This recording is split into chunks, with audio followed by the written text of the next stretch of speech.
Pencarian hari keempat korban longsor di Kecamatan Cisarua kembali dilanjutkan.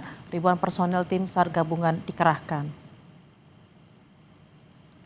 Sekitar 1.000 personel tim SAR gabungan dikerahkan pada hari keempat operasi pencarian korban, saudara. Selain tambahan personil, ada juga tambahan alat berat. Pencarian korban yang tertimbul material longsor juga dibantu anjing pelacak.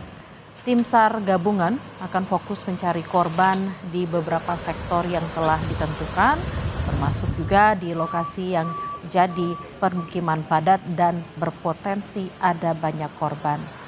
Sejauh ini, saudara, tim SAR sudah mengevakuasi 39 kantong jenazah, 20 sudah teridentifikasi dan masih ada 69 korban yang dilaporkan hilang.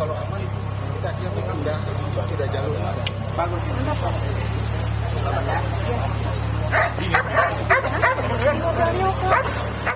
Kalau kabarnya hujan kan? Oh hujan. Kalau hujan semalam benar dia belum datang hujan nih, pasti datang panas sampai sore. Saya nggak percaya sih. Tetap kita akan maksimalkan di set A1 dan set A2 karena kemarin terakhir itu terakhir kita paling banyak di A2 ya, kemudian berkembang nanti akan ke B, karena beberapa juga di B kita kemarin sempat dapat, tapi tidak maksimal karena waktu sudah turun, sudah sore sekali.